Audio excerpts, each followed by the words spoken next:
The clock was close to 9 when a black man walked quickly into the courthouse, carrying a briefcase filled with important papers. Those papers were proof that his grandmother's home, the house where he grew up, had been unfairly taxed. He only wanted a fair hearing. But before he could even explain, the judge slammed him with a heavy fine for being a few minutes late. What shocked him most was that others had walked in late too, yet no one else was punished. What the judge didn't realize was that this man wasn't just any citizen, he was a federal prosecutor. Kendrick Robinson was a man who lived by discipline. As a federal prosecutor, his work demanded long hours, careful planning, and a sharp focus on justice. But this morning in Greenville, South Carolina, his task wasn't about crime or federal cases. It was something personal. The city had raised the property taxes on his grandmother's old house without reason. For Kendrick, this wasn't just another legal matter. That house was the heart of his childhood, the place where his grandmother had raised him with love, discipline, and lessons about right and wrong. It was more than bricks and walls. It was his family's anchor. Dressed in a dark navy suit and polished shoes, Kendrick looked calm and professional, though his morning had been anything but smooth. Just before leaving, he had been pulled into an urgent call about a human trafficking case. He reviewed documents, gave instructions to his team, and rushed to court, knowing he was running late. The courthouse itself was small and worn down. Beige walls, scratched benches, and the smell of old paper filled the air. Unlike the federal courts where Kendrick usually worked, this place felt cramped and chaotic. People waited nervously, clutching documents about parking tickets, small disputes, and property issues. Kendrick checked his watch. Barely 10 minutes left before his case was called. He walked into the courtroom, quietly reviewing his notes. But the moment the judge entered, Kendrick could feel the shift in the air. Judge Charles Whitman was known for being strict. Tall, with silver hair and sharp blue eyes, he scanned the room like a hawk. From the start, it was clear. This judge noticed everything, and he demanded order. Kendrick had no idea his simple property dispute was about to spark something much bigger.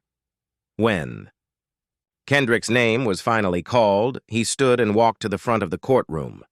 He carried his folder with confidence, ready to show the clear proof that the tax increase on his grandmother's house was a mistake. He had handled far bigger cases than this. But the moment he faced Judge Whitman, the atmosphere changed. Judge's eyes narrowed. His voice was sharp and cold. Instead of asking about the case, he called out Kendrick for being late. With the gavel in his hand, Judge Whitman fined him $750 on the spot. The sound of the gavel echoed through the room like a hammer striking metal. Kendrick was stunned. He knew being late wasn't ideal, but others had. Walked in after the judge started and had gone unnoticed. A man in a suit had slipped in quietly earlier, and a young woman had walked in even later, casually scrolling on her phone. None of them were fined. None of them were even warned. Yet here he was, singled out and punished harshly. The courtroom murmured with unease. People exchanged glances, surprised at the severity of the fine. But no one dared to speak up. Kendrick kept calm on the outside, but inside, his thoughts raced. This wasn't about time, it was about something deeper. As he tried to focus on presenting his property tax documents, he could feel the judge's coldness. Every explanation he gave was brushed aside. The judge hardly looked at his evidence, instead circling back to the issue of tardiness. To Kendrick, it was clear. The fine wasn't about respecting court rules. It was about power, and how that power was used unfairly. When Kendrick returned to his seat, he glanced around the room. He saw people shifting uncomfortably as if they, too, had noticed the double standard. An older black man in the audience gave him a brief nod, a silent signal that he wasn't imagining it. Even the court clerk, typing quickly at her desk, seemed uneasy. Her fingers hesitated on the keys as if she felt the weight of what was happening. Kendrick's instincts as a prosecutor began to sharpen. This was not just a personal slight, it was a sign of something larger. He pulled out a notebook from his briefcase and began writing down every detail: who walked in late, how the judge responded, and how he himself was treated differently. By the time his case ended, Kendrick knew the property tax issue was no longer his main concern. He had stumbled into something bigger, a system where justice didn't look the same for everyone, and he was determined not to let it go. After court, as people filed out, Kendrick stayed behind for a moment. He watched the judge leave the bench, calm and confident, as if nothing unusual had happened. But Kendrick knew better. He had seen enough cases of bias in his career to recognize the pattern. That night, he sat at his desk, reviewing his notes. The more he replayed the day, the clearer it became. Judge Whitman had shown a clear difference in how he treated people. The question was, how many times had this happened before, and how many others had been too powerless to fight back? Kendrick's role as a federal prosecutor gave him the tools to act. He had experience, authority, and the law on his side. More importantly, he had a responsibility. He realized that what started as a fight over his grandmother's home could become something much larger, a fight to expose racial bias in the very place meant to deliver justice. Weeks later, Kendrick returned to the courthouse, but this time, he wasn't there as a grandson fighting a tax issue. He was there as a federal prosecutor armed with evidence. What had begun as a single unfair fine had grown into a full investigation. Through quiet research, Kendrick discovered that Judge Whitman had a history of disproportionately punishing black defendants and citizens. Court records showed higher fines, harsher rulings, and repeated instances where others who looked different were given leniency. The pattern was undeniable.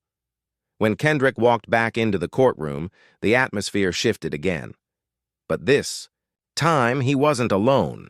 Sitting beside him were officials from the Department of Justice and 2 federal agents.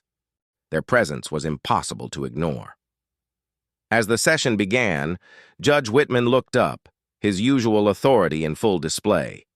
But when his eyes landed on Kendrick, there was a flicker of recognition, a memory of the man he had once fined and dismissed, without care.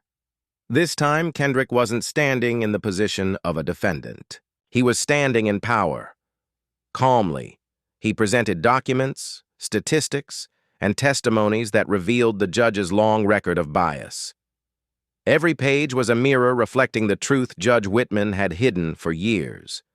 The courtroom, once filled with casual silence, was now electric with tension.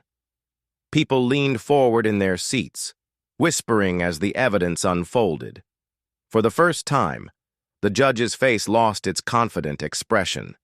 His hands tightened on the bench, his jaw stiffened. But his words failed him. What had once been his territory of control was slipping away. The same man he thought he could humiliate had come back, not as a victim, but as a prosecutor with the full weight of justice behind him. By the time Kendrick finished, the message was clear. Even those who sit highest on the bench are not above accountability. The investigation didn't take long to reach its conclusion. Judge Whitman, once feared and respected, now faced serious consequences. The very system he thought he controlled turned against him. He was suspended from the bench, stripped of his power, and forced to answer for years of biased rulings. For Kendrick, it wasn't about revenge. It was about justice, real justice. His grandmother's home was safe, but more importantly, countless people who had suffered quietly now had a voice. His case opened the door for others to step forward, to challenge unfair treatment, and to demand equal protection under the law. Word spread quickly through the community. People spoke of Kendrick not only as a federal prosecutor, but as a man who stood up when it mattered most.